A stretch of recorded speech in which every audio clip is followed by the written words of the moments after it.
नमस्कार दोस्तों, lower PCS और RO ARO mains GS mock test के इस दूसरे वीडियो में मैं प्रशांत आप सबका स्वागत करता हूं। दोस्तों, इस मार्क टेस्ट में कुल 25 प्रश्नों को हमने रखा है जो कि जीएस के सभी सब्जेक्ट्स को कवर करते हैं। इस मार्क टेस्ट की शुरुआत करें उससे पहले मैं आपको बताना चाहूँगा कि समीक्षा अधिकारी मुख्य परीक्षा 2016 के लिए हमने संपूर्ण क्रैश कोर्स लॉन्च किया है, जिसमें आपको मिलेगा वीडियो लेक्चर्स, नोट्स और टेस्ट सीरीज। तो कुल मिलाकर मैं कहूँ तो एक संपूर्णता में पढ़ने के लिए ये क्रैश कोर्स बहुत ही उपयोगी आपके लिए होगा। और जब से हमने इसे लॉन्च किया है तब से आप लोगों की काफ़ी प्रतिक्रिया हम लोगों को प्राप्त हो रही है। अगर आप इस क्रैश कोर्स से जुड़ना चाहते हैं तो 9506742546 इस नंबर पे आरओ एआरओ मेंस लिख करके हमें व्हाट्सअप करें और 10 से 6 के बीच में आप फ़ोन पे भी बात कर सकते हैं। इसी के साथ मैं बताना चाहूँगा कि लोअर पीसीएस मेंस के लिए भी हमने टेस्ट सीरीज चलाई हुई है जो कि आपकी परीक्षा के लिए बेहद उपयोगी साबित होगी। तो अगर आपको उसे ज्वाइन करना है तो इसी नंबर पे आप लोअर पीसीएस लिख करके हमें व्हाट्सअप करें तो सारी इन्फॉर्मेशन यहाँ से आपको बता दी जाएगी। तो चलिए इन्हीं सब बातों के साथ बढ़ते हैं अपने प्रश्नों की श्रृंखला पर। और पहला प्रश्न हम देखते हैं, महात्मा बुद्ध से संबंधित है। तो क्या कह रहा है प्रश्न में, महात्मा बुद्ध से संबंधित स्थलों के संबंध में कौन सा से सही है। तो बुद्ध ने सर्वाधिक समय श्रावस्ती में तथा अंतिम वर्षा काल वैशाली में बिताया था। बुद्ध ने सर्वाधिक उपदेश कौशल की राजधानी वैशाली में दिए थे। अब पूछा यह जा रहा है कि इनमें से कौन कौन से सही हैं। तो ये जो दो सेंटेंसेस दिए गए हैं इनमें से कौन कौन से सही हैं। तो इसका उत्तर है कि इसमें से केवल एक ही सही है, यानी ए ही सही है। बुद्ध ने सर्वाधिक समय श्रावस्ती में बिताया था और अंतिम वर्षा काल उन्होंने वैशाली में बिताया था, ये तो ठीक है। लेकिन बुद्ध ने सर्वाधिक उपदेश कौशल की राजधानी वैशाली में दिए थे, ये गलत है। उन्होंने सर्वाधिक उपदेश अपने दिए थे श्रावस्ती में। ठीक है, तो ए इसका उत्तर हो गया। आइए देखा जाए व्याख्या। तो बुद्ध ने सर्वाधिक समय श्रावस्ती में तथा अंतिम वर्ष वैशाली में और सर्वाधिक उपदेश उन्होंने कौशल की राजधानी श्रावस्ती में दिए थे। अब महात्मा बुद्ध से जुड़े हुए काफ़ी जो है इसमें फैक्ट दिए गए हैं, आप इसका स्क्रीनशॉट ले सकते हैं और इसे पढ़ सकते हैं। ठीक है, हम आगे बढ़ेंगे अगले प्रश्न पे। तो दूसरा प्रश्न आ गया एंशिएंट हिस्ट्री से ही। गुप्त काल में कालिदास, धन्वंतरी, बराहमिहिर जैसे विद्वान किसके शासनकाल में थे। समुद्रगुप्त, श्रीगुप्त, चंद्रगुप्त द्वितीय, कुमारगुप्त। तो निश्चित रूप से इसका उत्तर आपको आ गया होगा। ये एक आसान प्रश्न था और इसका उत्तर है सी, चंद्रगुप्त द्वितीय। आइए व्याख्या पे आए। तो यहाँ पर आप विस्तृत व्याख्या देख सकते हैं। चंद्रगुप्त द्वितीय से जुड़े हुए कुछ महत्वपूर्ण जानकारियाँ यहाँ पर आपको दी गई हैं। स्क्रीनशॉट लेकर के आप इन्हें पढ़ सकते हैं। ठीक है, हम आगे बढ़ेंगे। तीसरे प्रश्न पर हम आ गए और ये अब मध्यकालीन इतिहास का पहला प्रश्न हमारे स्क्रीन पे आ चुका है। तो मोहम्मद बिन कासिम के संदर्भ में निम्न कथनों पर विचार करना है। कुल 3 कथन दिए गए हैं। तो पहला कथन यह है कि सिंध क्षेत्र पर पहला सफल आक्रमण मोहम्मद बिन कासिम का था। दूसरा कथन है कि भारत में जजिया लगाने वाला प्रथम शासक मोहम्मद बिन कासिम था। और तीसरा, पंचतंत्र का अरबी अनुवाद कलिल्लाह व दिमना कहलाता है। इनमें से बताना है कि कौन कौन से सही हैं। तो इसमें 1, 2 और 3 तीनों सही हैं, यानी सी इसका उत्तर है। आइए व्याख्या की तरफ बढ़ें। तो सिंध क्षेत्र पर पहला सफल आक्रमण 712 ईस्वी में मोहम्मद बिन कासिम के नेतृत्व में हुआ था। उस समय सिंध का शासक दाहिर था। ठीक है, और ये जो जजिया वाला मामला है वो भी ये प्रथम शासक मोहम्मद बिन कासिम ही था, और पंचतंत्र का अरबी अनुवाद कलील्लाह व दिमना कहलाता है। तो सी इसका उत्तर है। अगले प्रश्न पे हम आएंगे। अब ये आ गया राष्ट्रीय आंदोलन से पहला प्रश्न। सविनय अवज्ञा आंदोलन के अंतर्गत नमक कानून को तोड़ने के उद्देश्य से गांधी जी ने साबरमती से दांडी तक पैदल मार्च किया। गांधी जी ने दांडी पहुंचकर कब नमक कानून को तोड़ा था? तो 13 मार्च 1930, 6 अप्रैल 1930, 8 अप्रैल 1930। तो निश्चित रूप से इसका उत्तर है 6 अप्रैल 1930। आइए व्याख्या की तरफ बढ़ें। इस प्रश्न को लेने का एक उद्देश्य हमारा वो ये भी था जो मैं अभी आपको बता रहा हूं। तो सविनय अवज्ञा आंदोलन के अंतर्गत नमक कानून तोड़ने के उद्देश्य से महात्मा गांधी ने मार्च 1930 ईस्वी को 78 अनुयायियों के साथ साबरमती आश्रम अहमदाबाद से दांडी नवसारी जिला गुजरात तक पैदल मार्च किया। अब देखिए, इसको लेके बड़ा कन्फ्यूजन रहता है कि सविनय अवज्ञा आंदोलन की शुरुआत हम कब से माने? क्या 12 मार्च से हम माने या फिर हम ये 6 अप्रैल से माने? तो इस बात को यहीं पे थोड़ा समझ लेने की जरूरत है। सविनय अवज्ञा, इसे 60 में अवज्ञा आंदोलन कहते हैं, ठीक है, कि ब्रिटिशों के जो कानून हैं उन्हें हम नहीं मानेंगे। तो 12 मार्च को तो नमक बनाने पे रोक थी, तो गांधी जी ने कहा कि सरकार ने नमक बनाने पे रोक लगाई है तो हम नमक बना के रहेंगे, यानी कानून तोड़ देंगे अंग्रेजों का। तो 12 मार्च को वो वहाँ से प्रस्थान करते हैं।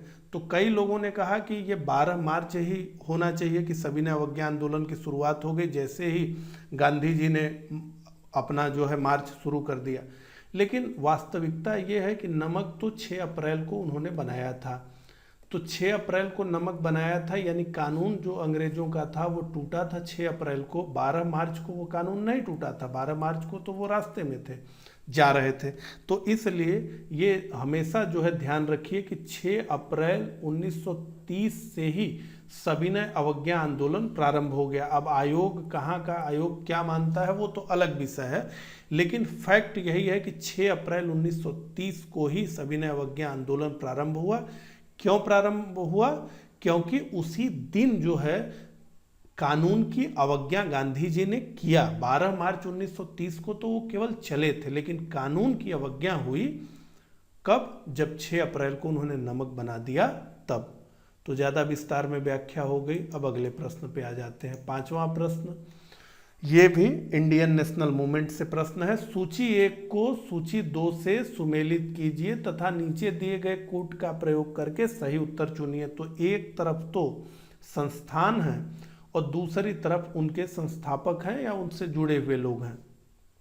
Indian association, East India association, Poona Sarvajanik Sabha, Madras महाजन सभा, सुरेंद्र नाथ बनर्जी, महादेव गोविंद रानाडे, जी सुब्रमण्यम स्वामी, जी सुब्रमण्यम और दादा भाई नौरोजी। अब देखिए, हम सबसे आसान से शुरू करते हैं और हम देखते हैं कि क्या हम उत्तर प्राप्त कर सकते हैं। तो पूना सार्वजनिक सभा, महादेव गोविंद रानाडे, ये बहुत आसानी से याद होने वाला या बहुत जाना पहचाना फैक्ट है जो कि अमूमन हमें याद रहता है।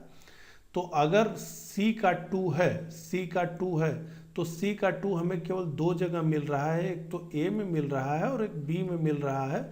तो सी और डी में से हमारा उत्तर नहीं होगा, ये तो हमें पता चल गया। तो 4 से भले 2, ठीक है, तो ये इसमें से नहीं होगा। अब दूसरे पे हम आते हैं, हालांकि सब आसान ही है, लेकिन दूसरे पर आते हैं। तो ईस्ट इंडिया एसोसिएशन, ये दादा भाई नौरोजी इससे जुड़े हुए हैं। तो बी का 4, बी का 4 हमें कहाँ मिला? तो ए में मिला और ए इसका हमारा उत्तर है। आइए देखें। तो सुमेलन इस प्रकार है। इंडियन एसोसिएशन सुरेंद्र नाथ बनर्जी, ईस्ट इंडिया एसोसिएशन दादा भाई नौरोजी, पूना सार्वजनिक सभा गोविंद रानाडे और मद्रास महाजन सभा जी सुब्रमण्यम। अगले प्रश्न पे हम आ गए और अब ये प्रश्न हमारा आ गया मॉडर्न हिस्ट्री का प्रश्न है। निम्नलिखित में से कौन सा युग्म सुमेलित है? तो एक तरफ तो युद्ध और वो किन किन लोगों के बीच में हुआ था ये पूछा जा रहा है, और पूछा ये जा रहा है कि कौन सा युग्म सही सुमेलित है, यानी इसमें से केवल एक ही सही सुमेलित है और सब गलत है। तो एक बक्सर का युद्ध आसान है, ये तो मीर जाफर व क्लाइव के बीच नहीं लड़ा गया था, ये तो सीधे सीधे समझ में आता है। चिलियावाला का युद्ध जो है मराठा साम्राज्य सिख साम्राज्य से जुड़ा हुआ है, तो ये भी नहीं हुआ। दिक्कत खजुआओं के युद्ध में हो सकती है, लेकिन वांडीवास का युद्ध तो काफ़ी प्रसिद्ध है कि ये फ्रांसीसी और ईस्ट इंडिया कंपनी में हुआ था। और अगर हमें वांडीवास का युद्ध पता है तो इनके बारे में जानने की हमें कोई ज़रूरत नहीं, क्योंकि एक ही इसमें से सुमेलित हो सकता है। और इसलिए छठे का हमारा उत्तर है डी, वांडीवास का युद्ध सही सुमेलित है। फ्रांसीसी और ईस्ट इंडिया कंपनी के बीच में ये युद्ध हुआ था और इसी युद्ध को निर्णायक युद्ध माना जाता है कि जब भारत पर दावेदारी के मामले में फ्रेंचों का जो दावा था वो सदा के लिए समाप्त हो गया। ठीक है, अब आइए व्याख्या इसकी दिखाई जाए। तो वांडीवास का युद्ध जिसके बारे में हमने बात किया, बक्सर का युद्ध बहुत जो है बात इस पे की जाती है। चिलियावाला की लड़ाई 13 जनवरी 1849 को दूसरे आंग्ल सिख युद्ध के दौरान लड़ी गई थी। और खजुआओं का ये जो युद्ध था ये औरंगजेब और शाह सूजा के मध्य हुआ था, जिसमें शाह सूजा पराजित होकर के भाग गया था। उत्तराधिकार का ये युद्ध था। अब अगले प्रश्न पे हम आ गए हैं। निम्न विद्वानों में से किसने सुझाव दिया है कि पृथ्वी की उत्पत्ति गैसों और धूल कणों से हुई है? जेम्स जीन्स, एच आल्फाबेन, एफ होयल, ओ सिम्प्स। तो ये बताना है किसने जो है ये सुझाव दिया है कि पृथ्वी की उत्पत्ति गैसों और धूल कणों से हुई है। तो इसका उत्तर है हमारा डी। ठीक है, आइए व्याख्या देखें। तो रूसी वैज्ञानिक ऑटो शिम्ड ने 1943 में अंतर तारक धूल परिकल्पना का प्रतिपादन किया और इस परिकल्पना के अनुसार जब सूर्य आकाश गंगा के समीप से गुजर रहा था तो उसने अपनी आकर्षण शक्ति से कुछ गैस तथा धूल कणों को अपनी ओर आकर्षित कर लिया, जो सामूहिक रूप से सूर्य की परिक्रमा करने लगे। इन्हीं धूल कणों के संगठित व घनीभूत होने से पृथ्वी व अन्य ग्रहों का निर्माण हुआ। तो ये पूरी कहानी। अगले प्रश्न पे हम आ गए। भूकंप श्रृंखला अर्थक्वेक स्पार्म के संबंध में निम्नलिखित कथनों पर विचार करना है। क्या है कथन? यह एक कमजोर मुख्य झटके के बिना कम तीव्रता के भूकंपों की एक श्रृंखला है। और दूसरा कथन है यह दिनों, सप्ताहों से लेकर महीनों तक की अवधि में होता है।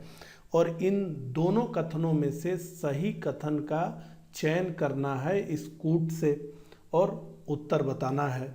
तो इसमें देखिए दोनों ही कथन सही हैं। ठीक है, आइए इसकी व्याख्या को देखा जाए। तो यदि कोई झटका न आए जिससे स्पष्ट रूप से मुख्य झटका कहा जा सके तो इन झटकों के क्रम को भूकंप झुंड कहा जाता है। और भूकंप झुंड या श्रृंखला कई या कभी कभी हजारों कम परिणाम वाले भूकंपों की एक श्रृंखला है।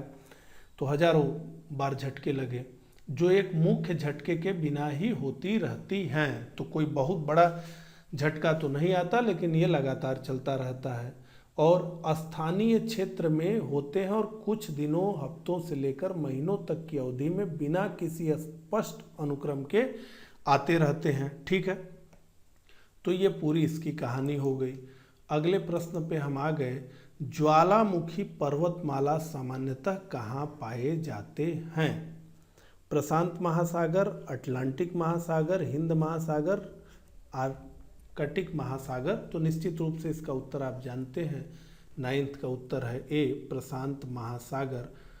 तो विश्व की ज्वालामुखी का लगभग 2/3 भाग प्रशांत महासागर के तटीय भागों में पाया जाता है और ज्वालामुखी की इस तटीय श्रृंखला को प्रशांत महासागर का ज्वालावृत्त, अग्निवलय या रिंग ऑफ फायर कहते हैं। ठीक है, तो ये तो काफ़ी फेमस ही है, रिंग ऑफ फायर। अगले प्रश्न पे हम आ गए। तो इंडियन पॉलिटी का प्रश्न अब यहाँ से शुरू हो चुका है।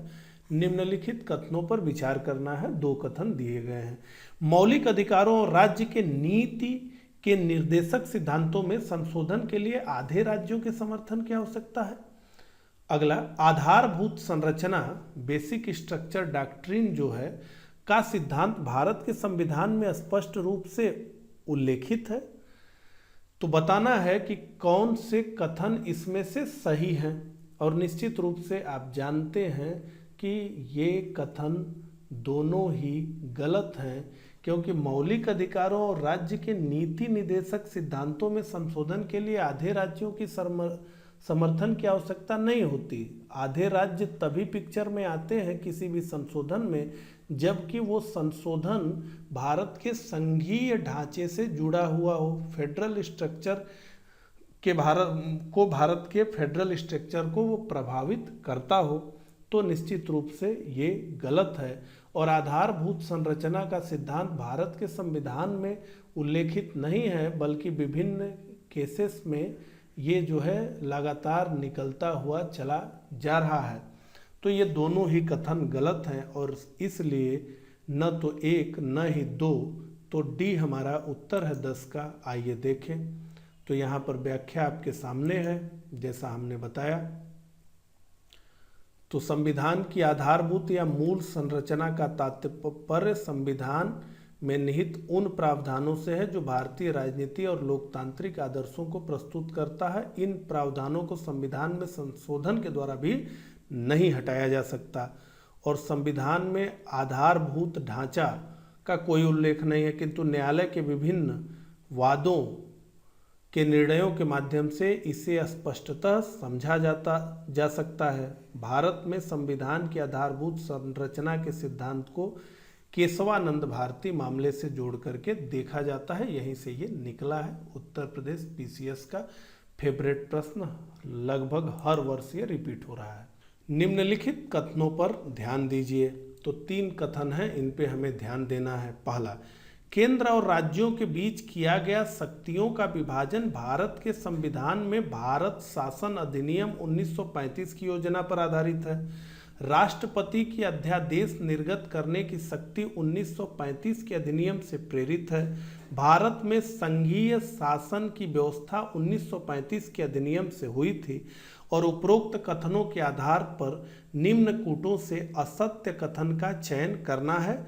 इसमें से असत्य कथन क्या है ये हमें जो है बताना है, और निश्चित रूप से हम जानते हैं इनमें से कोई भी कथन असत्य नहीं है। 1935 के भारत शासन अधिनियम से बहुत बड़ा हिस्सा उठा करके या तो सीधे सीधे या तो कुछ बदलावों के साथ भारत के संविधान में डाल दिया गया है, और इसलिए इसमें से कोई भी गलत नहीं है। यहाँ एक प्रश्न मैं आपसे पूछना चाहूँगा, अगर आप इसका उत्तर जानते हो तो कमेंट करके बताएं कि डॉक्टर भीमराव अंबेडकर से ये पूछा गया कि 1935 के भारत शासन अधिनियम का इतना प्रभाव क्यों है भारत के मौजूदा संविधान पे, तो उन्होंने उसका क्या उत्तर दिया था। कुल मिला के कहने का मतलब कि भारत शासन अधिनियम से इतना हिस्सा उठाकर सीधे सीधे संविधान में क्यों डाला गया, इसका उत्तर बताएं। तो उन्होंने क्या उत्तर दिया था, अगर आपको पता हो तो कमेंट में बताएं। एक बार प्रश्न भी पूछा जा चुका है।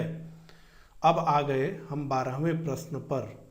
तो पढ़ते हैं, भारतीय संविधान के निम्नलिखित प्रावधानों में से किसमें संशोधन करने के लिए राज्यों के अनुसमर्थन के साथ साथ संसद के विशेष बहुमत की आवश्यकता होती है।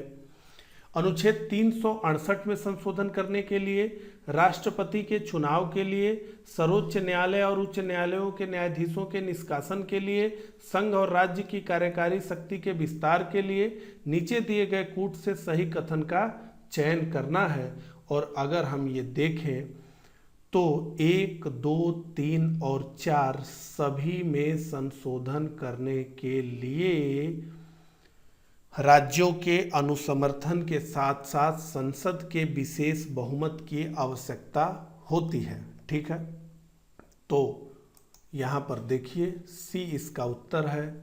संसद के विशेष बहुमत और राज्यों के विधानमंडल की स्वीकृति से संशोधन, संविधान के कुछ अनुच्छेदों में संशोधन के लिए विधेयक को संसद के दोनों सदनों के विशेष बहुमत तथा राज्यों के कुल विधानमंडलों में से आधे की स्वीकृति आवश्यक होती है। कौन कौन से हैं यहाँ एक क्रम से बता दिया गया है। स्वयं अनुच्छेद 368 के प्रावधानों में भी अगर आपको संशोधन करना है तो भी राज्यों के अनुसमर्थन की आवश्यकता आपको पड़ने वाली है। अगले प्रश्न पे हम आ गए। भारत के राष्ट्रपति पर महाभियोग लगाने का अधिकार किसे है? निश्चित रूप से आसान प्रश्न है। लोकसभा, राज्यसभा, संसद के दोनों सदन और संसद के दोनों सदन एवं राज्य विधानसभाएं। तो इसका उत्तर है सी, संसद के दोनों सदन ही इसके लिए जो है योग्य हैं। तो ये पूरी बात जो है राष्ट्रपति के महाभियोग से लिखी हुई है, यहाँ पे आप देख लीजिए, अनुच्छेद 61 में इसका प्रावधान है। अगले प्रश्न पे हम आ गए हैं। निम्नलिखित कथनों पर विचार करें। तो संसद की समितियों से प्रश्न हो गया।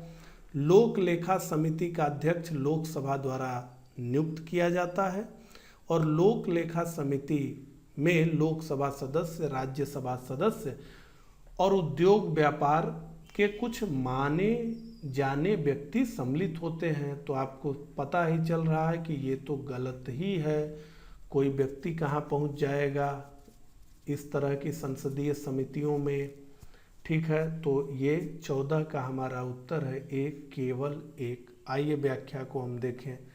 तो लोक लेखा समिति भारत सरकार के खर्चों की लेखा परीक्षा करने वाली समिति है और यह संसद की सबसे बड़ी, प्राचीन और महत्वपूर्ण समिति है और इसका गठन हुआ था भारत सरकार अधिनियम 1919 के तहत और पहली बार 1921 में ये जो है आई। कुल 22 सदस्य इसमें होते हैं, 15 लोकसभा से होते हैं, 7 राज्यसभा से होते हैं। इसके अध्यक्ष का जो चुनाव होता है वो लोकसभा के अध्यक्ष करते हैं और ये परंपरा है, कोई लिखित नियम नहीं है, लेकिन परंपरा है कि विपक्षी दल का सदस्य इसका अध्यक्ष होता है। अब आ गए हम अगले प्रश्न पे। निम्नलिखित कथनों पर विचार करना है। ध्वनि तरंगों के संचरण के लिए माध्यम की आवश्यकता होती है और चंद्रमा के धरातल पर वायुमंडल का अभाव होता है। इसमें से कौन कौन से सही हैं ये हमें बताना है। तो निश्चित रूप से इसमें दोनों सही हैं। आइए जो है व्याख्या को हम देखें। तो ध्वनि तरंगों के संचरण के लिए माध्यम की आवश्यकता होती है और वायुमंडल इसका सशक्त माध्यम है। चंद्रमा के धरातल पर वायुमंडल का अभाव होता है और इस कारण से चंद्रमा पर दो व्यक्ति एक दूसरे की बात नहीं सुन पाते हैं। अगला प्रश्न, निम्नलिखित कथनों पर विचार कीजिए। अल्टीमीटर से वायु के बल तथा गति को मापा जाता है और एनोमीटर ऊंचाई मापक यंत्र है जिसका उपयोग विमानों में किया जाता है। उपयुक्त में से कौन सा से सही हैं? तो देखिए ये दोनों उल्टा दिया गया है और न तो एक ही सही है और न तो दो ही सही है, बस इनको आपस में बदल देना है और उत्तर इसका जो है मिल जाने वाला है। आइए देखें। तो अल्टीमीटर ऊंचाई मापक यंत्र है जिसका उपयोग विमानों में किया जाता है। एनोमीटर से वायु के बल तथा गति को मापा जाता है और यह वायु की दिशा भी बताता है। तो 16 का उत्तर हमारा डी है। अब अगले प्रश्न पे आ गए हम 17वें प्रश्न पे। वायु में निलंबित कण सस्पेंडेड पार्टिकुलेटेड मैटर जो वायु प्रदूषण का एक मुख्य कारण है का व्यास है 10 माइक्रोमीटर, 15 माइक्रोमीटर से अधिक, 10 माइक्रोमीटर से कम और आकार विचारणीय नहीं है। तो बिल्कुल आकार विचारणीय है और इसका उत्तर है सी, 10 माइक्रोमीटर से कम और इसमें 2.5 माइक्रोमीटर का जो PM 2.5 होता है ये सबसे घातक होता है। तो इसका उत्तर हमारा 17 का है सी। यहाँ पे इसके बारे में लिखा गया है, आप पढ़ सकते हैं। हम अगले प्रश्न पे आएंगे। भारत की जनगणना से पहला प्रश्न आ चुका है। जनगणना वर्ष 2011 के अंतिम आंकड़ों के अनुसार सर्वाधिक लिंगानुपात वाला केंद्र शासित प्रदेश कौन सा है? दमन एवं दीप, दादर एवं नगर हवेली, पुडुचेरी, लक्षद्वीप। जल्दी से उत्तर इसका बताना है और इसका उत्तर है सी, पुडुचेरी। आइए देखें। तो यहाँ पर आप जैसा कि देख सकते हैं एक तरफ केंद्र शासित प्रदेश दिया है, दूसरे तरफ लिंगानुपात। पुडुचेरी पहले नंबर पे है, लक्षद्वीप उसके बाद, अंडमान निकोबार, दिल्ली, चंडीगढ़। केंद्र शासित प्रदेशों की हम इसमें बात कर रहे हैं। हालांकि अब केंद्र शासित प्रदेश 2 नए भी बन करके आ गए हैं। अगला प्रश्न आ गया जनजाति से और ये प्रश्न है थारू जनजाति से। थारू जनजाति भी काफ़ी उत्तर प्रदेश के आयोग की फेवरेट रही है, खूब प्रश्न पूछा जाता है। बजहर नामक त्यौहार थारू जनजाति द्वारा मनाया जाता है और थारू जनजाति में बदला विवाह प्रचलित है। उपयुक्त में से कौन कौन सा सही है? तो इसमें से दोनों सही हैं। बजहर नामक त्यौहार थारू जनजाति द्वारा मनाया जाता है और थारू जनजाति में बदला विवाह प्रचलित है। सी इसका हमारा उत्तर है। ठीक है, यहाँ पे एक प्रमुख तथ्य है, इसको ध्यान रखिए कि इनको शिक्षा प्रदान करने के लिए थारू जनजाति के लिए लखीमपुर खीरी में एक महाविद्यालय स्थापित किया गया है। अब अगले प्रश्न पे हम आ जाएंगे। 20वां प्रश्न है, निम्न कथनों पर ध्यान देना है। क्या कथन है भैया? पारिस्थितिकी निकेत की संकल्पना को ग्रीनेल ने प्रतिपादित किया था। हेलोक्लाइन किसी जल निकाय में घनत्व प्रवणता को दर्शाती है और गहन पारिस्थितिकी यानी डीप इकोलॉजी शब्द का प्रयोग सर्वप्रथम अर्निज नेस ने किया था। तो कथनों के आधार पर निम्न कूटों से सही कूट का चयन करना है और बताना है। तो इसमें से देखिए 20 का जो हमारा होगा वो होगा ए 1 और 3, ये तो सही है, लेकिन ये हेलोक्लाइन किसी जल निकाय में घनत्व प्रवणता को दर्शाती है, असल में ये काम हेलोक्लाइन न करके पिनोक्लाइन द्वारा किया जाता है। तो यहाँ पर जैसा कि आप देख सकते हैं व्याख्या लिखी हुई है, तो जल निकाय में घनत्व प्रवणता को पिनोक्लाइन दर्शाती है, न कि हेक्लोक्लाइन। ये इसका हमारा उत्तर था। अगले प्रश्न पे हम आ गए। अब इकोनॉमी का प्रश्न शुरू हो गया। पहली आर्थिक गणना किस वर्ष हुई थी? 1977, 78, 80, 81? एकदम सीधा सीधा फैक्ट, और ए इसका उत्तर है। 1977 में भारत में पहली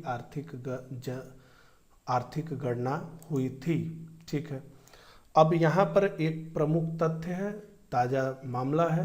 7वीं आर्थिक जनगणना की शुरुआत जुलाई 2019 को त्रिपुरा से शुरू की गई। ठीक है, और यह सर्वेक्षण सांख्यिकी और कार्यक्रम क्रियान्वयन मंत्रालय मोस्पी द्वारा कराया जाता है। ठीक है, और आज छठी आर्थिक गणना वर्ष 2000 में हुई थी और पहली 1977 में हुई थी।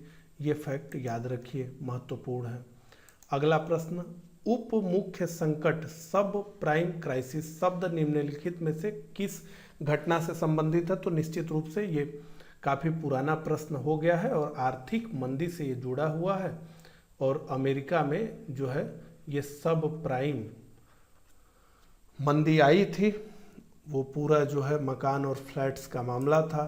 तो ये उसका उत्तर है। उप मुख्य संकट यानी सब प्राइम क्राइसिस शब्द का संबंध अमेरिका में आए 2007-8 की आर्थिक मंदी से, जिसने विश्व के अधिकांश देशों को प्रभावित किया। आर्थिक मंदी का प्रमुख कारण अमेरिका में आवास के मूल्यों में कमी व ब्याज दरों में वृद्धि होना तथा उसके पश्चात संपदा से जुड़ी प्रतिभूतियों के मूल्य में अचानक कमी आना था। और इस मंदी के परिणाम स्वरूप विकास दर, रोजगार, बचत तथा निवेश पर प्रतिकूल प्रभाव पड़ा। कई बड़े बड़े बैंक, लेमन ब्रदर्स जिसमें से एक था, डूब गए। हाल ही में पोबा, करंट अफेयर्स के प्रश्न पर आ चुके हैं हम। हाल ही में पोबा रिजर्व फॉरेस्ट को वन्य जीव अभ्यारण्य के रूप में अपग्रेड करने की घोषणा की गई है। ये किस राज्य में है? उत्तर प्रदेश, उत्तराखंड, असम, मध्य प्रदेश? तो इसका उत्तर है सी, ये असम में है। आगे बढ़ते हैं। ठीक है, तो असम के धेमाजी जिले में स्थित पोबा रिजर्व फॉरेस्ट को वन्य जीव अभ्यारण्य के रूप में अपग्रेड करने की घोषणा की गई है और 1924 में पोबा रिजर्व फॉरेस्ट के रूप में घोषित किया गया था और इसका क्षेत्रफल है 10,522 हेक्टेयर और बड़ी संख्या में वनस्पतियों और जीवों का ये घर है। अगला प्रश्न, देश में सबसे बड़ा प्लाज्मा बैंक कहाँ बनाया जाएगा? तो ये काफ़ी महत्वपूर्ण प्रश्न है क्योंकि ये अपने प्रदेश से ही जुड़ा हुआ है। ये लखनऊ में बनाया जाएगा। आइए व्याख्या देखें। तो KGMU लखनऊ उत्तर प्रदेश में देश का सबसे बड़ा प्लाज्मा बैंक बनेगा। किंग जॉर्ज मेडिकल यूनिवर्सिटी के शताब्दी भवन में स्थित ब्लड ट्रांसफ्यूजन मेडिसिन विभाग में प्लाज्मा संग्रह यूनिट संचालित हो रही है और इसमें 830 यूनिट प्लाज्मा संग्रह किया जा सकेगा। अंतिम प्रश्न पे आ गए हैं। और किस राज्य में देश का सबसे लंबा रेल पुल बनाया जाएगा? तो निश्चित रूप से इसका उत्तर है बिहार, और काफ़ी लंबा रेल पुल है, एक बार तो विश्वास ही नहीं होता है कितना है। तो बिहार में भागलपुर जिले के विक्रमशिला कटरिया के बीच गंगा नदी पर यह देश का सबसे लंबा पुल बनाया जाएगा, तो नदी गंगा है। 2021 से इसका निर्माण कार्य शुरू होगा। अंग्रेजी के वाई आकार के इस रेल सह सड़क पुल, तो रेल भी चलेगी और जो है कारें भी चलेंगी। 24 किलोमीटर इसकी लंबाई होगी, बहुत लंबा ये पुल है। ठीक है, तो इस प्रकार से कुल 25 प्रश्नों को एक क्रम से हमने देखा। मुझे कमेंट करके जरूर बताइएगा कि आपने कुल कितना स्कोर किया इस मार्क टेस्ट में, और इस मार्क टेस्ट के प्रश्न आपको कैसे लगे, मेरा प्रयास आपको कैसा लगा। मिलता हूँ इसी तरह के अगले लेक्चर में, तब तक के लिए आप सभी को नमस्कार।